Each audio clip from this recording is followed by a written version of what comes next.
त्र्यंबकपंतांनी पत्रांच्या वळ्या निळाजीच्या हाती दिल्या. चांबळीकर ती पत्रे रायगडी पेशवे मोरोपंतांना रुजू करून त्यांची मुद्रा त्यावर घ्या. तुम्ही जातीनिशी जाऊन सुभेदार राघव बल्लाळांच्या हाती ती द्या. संभाजीराजांनी निळाजीला सूचना केली. जी हुजूर, थोर उपकार झाले. चारी बंधू कमरेत झुकले. ते कर्तव्य आहे आमचे. या तुम्ही. संभाजीराजांनी निळाजीला उद्ध्वस्त केले.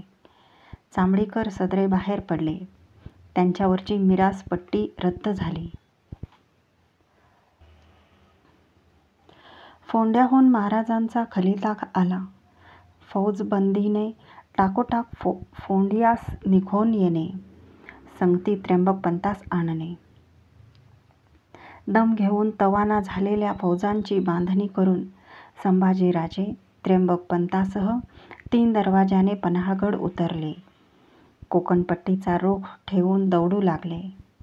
राजापूर, खारेपाटण, कणकवली, कुडाळ अशा मजल्या टाकीत फौजेनिशी संभाजीराजे फोंड्याच्या वेशीवर आले. आगेवर्दी रवाना झाली. फोंड्याचा कोटबंद किल्ला उतरून अण्णाजी, धर्माजी, नागनाथ अशा आसामींसह महाराज त्यांच्या स्वागतासाठी खिळेबंद दरवाज्यात आले. मोहिमेच्या ऐन उन्हाळ्यातील धावणीने संभाजीराजांची मुद्रा खरपूस गव्हाळ दिसत होती. महाराजांना बघून त्यांचे पाय शिवण्यासाठी तरातर चालत येणाऱ्या संभाजीराजांना महाराजांनी झुकू दिले नाही. तसेच वर घेत छातीला छाती भिडवून म्हटले, आम्ही तुम्हास खास वजेनं बोलावून घेतलं आहे. चला सावचित्तानं बोलू. दोघंही किल्ल्यात निघून गेले. मोठ्या हिकमतीने महाराजांनी मोहम्मद इखलास या आदिलशाही किल्लेदाराचा पाडाव करून फोंडा दस्त केला होता. त्यांची धास्त घेतलेले गोवेकर फिरंगी हालचाल करणार हे नक्की होते. फोंड्या मराठ्यांच्या हातात असणे फिरंग्यांना धोक्याचे होते. विश्रांती घेऊन बैठकीत बसलेल्या संभाजीराजांना महाराजांनी बेत खोलून सांगितला. आम्ही कारवार प्रांतावर चाल घेणार आहोत. तुम्ही तुमच्या तवान्या फौजेनिशी ही मोहीम तुमच्या हाताखाली करून चालविणे. फिरंगी या कोटावर खूप डोळा ठेवून आहे. त्यास त्याच्या मुलखात मुसंडी घेत जरबेत राखणे. जी आज्ञा. महाराजांनी आपल्यावर दुसरी जोखीम टाकली या अभिमानाने संभाजीराजांचे डोळे फुलून उठले. इकडील तर्फेची चिंता जराही न करावी. आम्ही साहेबकामास हुशारीने रुजू आहोत. संभाजीराजांनी महाराजांना विश्वास दिला. फोंड्यावर त्र्यंबक पंडितांची सुभेदार म्हणून नामजादी करून मोहीम संभाजीराजांच्या खांद्यावर सोपवून महाराजांनी फोंडा सोडला. अंकोला, शिवेश्वर, काद्रा, कारवार ह्या आदिलशाही पट्ट्यांची मारतोड करण्यासाठी. संभाजीराजांनी गोव्यांचा फिरंगी विजरई लुईस द मेंदोस ई अल्बुकेर्की यास जरब देणारा खलिता धाडला. प्रांत फोंडियाचे तर्फेने येणारे हेमाडबासे, अंत्रुज, बाळी, कानकोन, अष्टागार, चंद्रावाडी, कोपे, सांगे मिळून 60 गाव ते तातडीने खाली करणे. नातर मराठी फौजा फिरंगी मुलखात घुसून चालवतील. वज्रईने या खलित्यास दाद दिली नाही म्हणून त्र्यंबकपंत, धर्माजी, नागनाथ, आनंदराव यांच्यासह संभाजीराजे पाठीशी घोडदळ घेऊन फोंड्याच्या किल्ल्याबाहेर पडले. अंत्रुज मार्गाने फिरंगी मुलखात घुसले. लूट मुलूकमारीला तोंड फुटले. वज्रईला या साऱ्याचा अंदाज होताच. त्याने आपल्या मुलखाची दरोबस्त बांधणी केली होती. ठाण्याला कडवा विरोध घेऊ लागला. त्यातच पावसाला सुरुवात झाली. संभाजीराजांनी फौजा मागे घेण्याचा निर्णय घेतला. ते सैन्यासह फोंड्याच्या किल्ल्यात येऊन ठाण झाले. महाराजांच्या पुढील आज्ञेची वाट बघू लागले. आदिलशाहीची मारझोड करून महाराज रायगडावर परतले होते. त्यांचा खलीत आला. फोंड्यास किल्लेदार म्हणून धर्माजी नागनाथ याची नामजादी केली असे त्र्यंबक पंडितास पन्हाळीयास धाडून तेथील कोटाची बंदिस्ती करून तुम्ही रायगड जवळ करणे पावसास तोंड लागले आहे. महाराजांनी दिलेल्या आज्ञेबर हुकूम गोष्टीची पूर्तता करून संभाजीराजांनी धर्माजीचा निरोप घेतला. आनंदरावांसह ते पावसाच्या सरी अंगावर घेत दौडू लागले. रायगड जवळ करण्यासाठी पुरत्या 2.5 महिन्यानंतर या परतीच्या वाटेवरही संभाजीराजांनी अंकोल्याचा आणि स्वरूप नायकाचा मुलूक घोडदळी झडपा टाकून मारला. लेख पुरा झाला.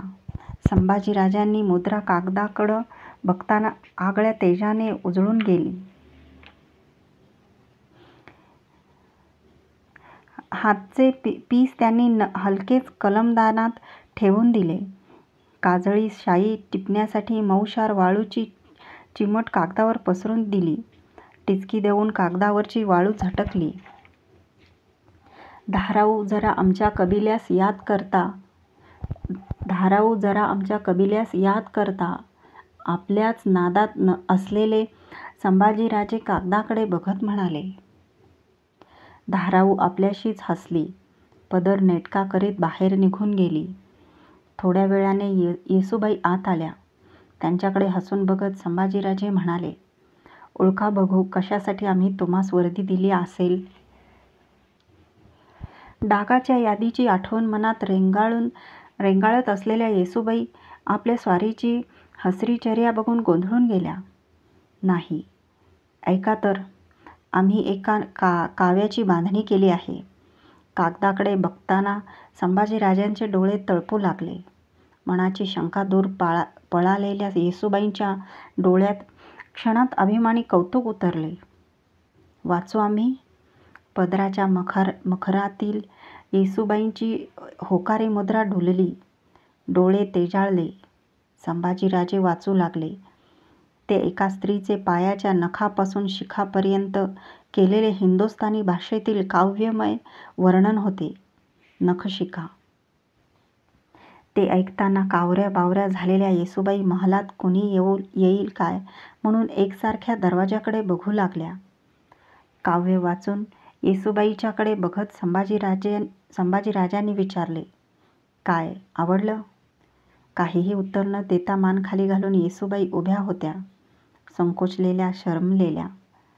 त्या कसल्या गैरसमजात आल्या आहेत हे कळल्याने त्यांचे कावरेपण ताणीत संभाजीराजे हसून म्हणाले, तुम्हास कसं आवडणार हे काही तुमचं वर्णन नाही. येऊ आम्ही? येसूबाईंना आता उभे राहणेच अवघड झाले. या.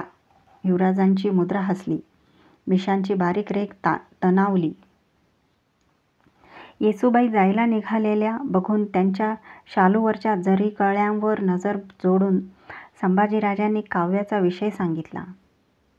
पण जाताना ऐकून जा. गोकुळात कृष्णासाठी वेड्या झालेल्या राधेचं वर्णन आहे हे. नखशिखा. आम्हास भरोसा आहे तुम्हालाही राधा अशीच दिसत असेल. चांदण वेलीसारखी, तलवार धारेसारखी. संभाजीराजे मनमोकळे हसले.